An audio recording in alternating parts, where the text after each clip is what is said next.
नमस्कार प्यारे विद्यार्थियों, स्वागत है आपका चेतन भारत लर्निंग के इस ऑनलाइन प्लेटफॉर्म पर। और मैं हूं आपका सारथी चंद्रकांत शर्मा। और आज एक बहुत महत्वपूर्ण खुशखबरी के साथ आपके साथ जुड़ रहा हूं।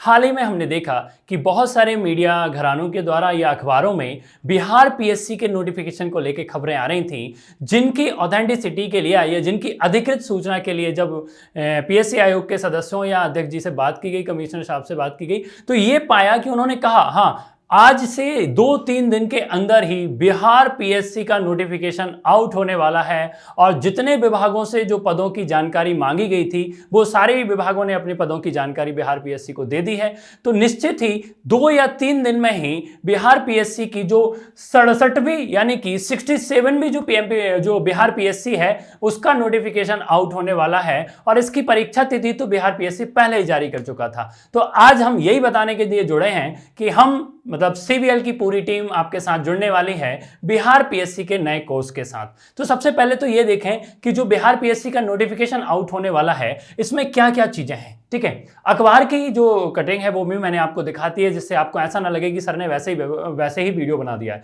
88 एसडीएम आने वाले हैं इस बार। ये बिल्कुल अच्छे से ध्यान में रखना कि इस बार जो पदों की संख्या है उसमें 88 एसडीएम की पोस्ट आने वाली हैं। ठीक है, इसके साथ में 133 आरडीओ जो हैं, ग्रामीण विकास अधिकारी हैं, उनकी पोस्ट है। और ऐसे करके 503 जो पद हैं वो पीएससी आयोग के पास में आ चुके हैं, जो सारे विभागों ने अपनी जानकारी दी थी कि हमारे पास इतने रिक्त पद हैं। तो उसी को लेकर बिहार पीएससी नोटिफिकेशन जारी करने वाला है 1 या 2 दिन में। आज अगर आप वीडियो देख रहे हो तो आज से आने वाले सोमवार मंगलवार तक ही नोटिफिकेशन जो है वो आउट हो जाएगा। ठीक है, तो ये जानकारी है। अब इस जानकारी से एक चीज और पता चली, जब आयोग के सदस्यों मेंबरों से बात की गई तो ये पाया कि आयोग ने कहा है कि एग्जाम की डेट 12 दिसंबर होगी, प्रारंभिक परीक्षा की। मतलब बिहार पीएससी का जो पीटी एग्जाम होने वाला है वो कब होने वाला है? 12 दिसंबर 2021 को। तो आंखें खोल के, कान खोल के और पूरी मेहनत के साथ अब पढ़ने बैठ जाना, क्योंकि आपका लक्ष्य होना चाहिए 12 दिसंबर। 12 दिसंबर को प्रारंभिक परीक्षा होने वाली है बिहार पीएससी की। तो ये बात याद रखना। कितने पोस्टों के लिए होने वाली है? तो ये 503 पोस्ट हैं, जो आज तक की हमारी अपडेशन है कि 503 पोस्ट पे जो है सरकार निकाल सकती है नोटिफिकेशन। अगर नोटिफिकेशन निकलने के पहले तक और आयोग के और जो विभाग हैं उन्होंने अपने आयोग को अपनी डिमांड दे दी अपने पदों की, तो उतने पद और शामिल हो जाएंगे। लेकिन अभी तक जो अपडेट है वो 503 पदों की अपडेट आ रही है, जिसमें 88 एसडीएम के पोस्ट हैं। ठीक है, 133 आरडीओ की हैं और 20 डीएसपी की पोस्ट हैं। और इसी तरह से अन्य विभागों की अलग अलग पोस्ट हैं। तो उसके लिए हम डिटेल में कोई दूसरा वीडियो देखेंगे। तो ये बहुत महत्वपूर्ण जानकारी आपके साथ मैंने साझा की। अब मैं उन बच्चों के लिए जिन्होंने कभी बिहार पीएससी का एग्जाम नहीं दिया या जो बिहार पीएससी का एग्जाम देने जाने वाले हैं, इसके लिए, क्योंकि ये जो बैच है, ये जो हम पढ़ाने वाले हैं, या जो बिहार पीएससी एग्जाम लेने वाली है, आखिर उस एग्जाम का पैटर्न क्या होता है ये हमें पता होना चाहिए। और उसी के बाद तो हम पूरी तैयारी करेंगे कि हमें आखिर किस युद्ध में जाना है और उस युद्ध के लिए लगने वाले हमारे शस्त्र और अस्त्र जो हैं वो कौन से होने चाहिए। ठीक है, तो इसी के लिए सबसे पहले हम एक बार एग्जाम पैटर्न की अगर चर्चा करें कि बिहार पीएससी का एग्जाम पैटर्न कैसा है, तो सबसे पहले हम यहां पाते हैं कि वो तो एक प्री एग्जाम होने वाला है। ठीक है, प्री मतलब प्रारंभिक परीक्षा, उसके बाद होगी मुख्य परीक्षा और मुख्य परीक्षा के बाद इंटरव्यू यानी कि साक्षात्कार होगा। ठीक है, तो सबसे पहले प्रारंभिक परीक्षा की बात करें तो प्रारंभिक परीक्षा में यहां क्या होने वाला है? तो प्रारंभिक परीक्षा में भाई साहब 2 घंटों का एक पेपर होगा और इस पेपर में जो प्रश्न आने वाले हैं उनकी संख्या होगी 150। यानी कि प्रारंभिक परीक्षा में एक ही पेपर होगा जिसमें प्रश्नों की संख्या होगी 150।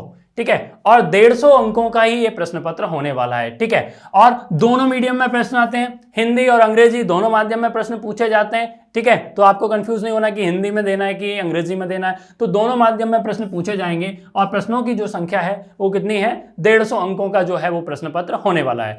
निगेटिव मार्किंग कुछ भी नहीं होती, आपको याद रखना है, बिहार पीएससी में निगेटिव मार्किंग कुछ भी नहीं होती। अगर आपका प्रश्न उत्तर सही है तो आपको 1 नंबर मिल जाएगा, अन्यथा गलत है तो आपको कोई नंबर नहीं मिलेगा, लेकिन निगेटिव मार्किंग नहीं होगी, नकारात्मक परीक्षण यहां पर नहीं होता है। ठीक है, तो प्रारंभिक परीक्षा जो है वो बढ़िया 2 घंटों की होने वाली है आपकी। ठीक है, प्रश्न कितने आने वाले हैं? 150 और 150 ही अंकों का पेपर होगा एक। और इसमें क्या आएगा? तो इसमें हिस्ट्री आएगी, इसमें पॉलिटी आएगी, ज्योग्राफी आएगी, इकोनॉमी आएगी। यानी कि पूरे जो विषय एक प्रारंभिक परीक्षा में एक सामान्य विद्यार्थी होने के नाते आपको आना चाहिए, सभी प्रारंभिक परीक्षा में पूछे जाएंगे। ठीक है, और ये जो प्रारंभिक परीक्षा का रिजल्ट है, ठीक है, ये जब चेक होगा कॉपी आपको, तो इसका केवल और केवल आपको क्वालिफाइंग करने के लिए होता है। इसका मुख्य परीक्षा या आपके चयन में इसके मार्क्स जो हैं वो नहीं जोड़े जाते हैं।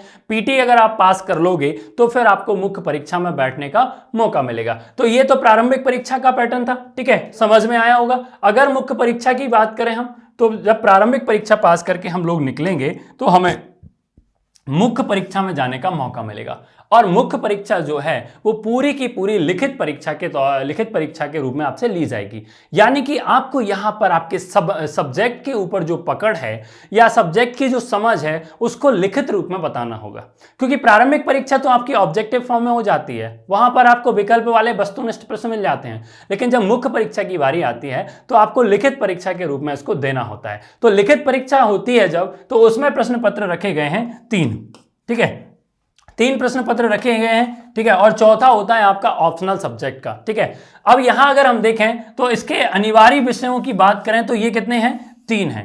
3 तो सबके लिए 1 से आने वाले हैं। ये अनिवार्य विषय का मतलब यही होता है कि ये तो मैंडेट है, सबके लिए ये तो होना ही है। तो पहला प्रश्न पत्र है सामान्य हिंदी का, पहला पेपर किसका होगा, हिंदी का होगा। और ये होने वाला है 100 अंकों का। कितने अंकों का, 100 अंकों का। इसमें संक्षेपण, पल्लवन या व्याकरण या बाकी सारी चीजें हैं, भाषा बोध की वो आती हैं। 3 घंटे का टाइम होगा इसका मेंस परीक्षा में देने के लिए। दूसरा पेपर पत्र होता है सामान्य अध्ययन का पहला प्रश्न पत्र, तो ये भी 300 अंकों का होगा, 3 घंटे का समय मिलेगा। दूसरा सामान्य अध्ययन का प्रश्न पत्र, ये भी भाई साहब 300 अंकों का होता है और ये भी 3 घंटे का होता है। तो 2 प्रश्न पत्र जो होते हैं वो सामान्य अध्ययन के होते हैं और एक होता है हिंदी का। लेकिन यहां पर ध्यान देने वाली बात यह है कि एक पेपर और होता है जो आपका ऑप्शनल सब्जेक्ट के रूप में आपसे पूछा जाता है, यानी कि आप विकल्प के रूप में एक विषय का चयन कर सकते हो। तो आपको याद रखना कि 3 तो अनिवार्य विषय हैं, मतलब 3+1 यानी कि 4 पेपर होने वाले हैं। और इन 4 पेपरों में क्या होने वाला है कि जो आपका पहला पेपर है हिंदी का, ये केवल मूल्यांकन के लिए है। इसमें केवल आपकी जो योग्यता देखी जाती है और आपको केवल क्वालिफाइंग करना है। इसके जो मार्क्स हैं इसमें केवल 30% जो अंक हैं वो लाने होते हैं आपको बिहार पीएससी की मुख्य परीक्षा में।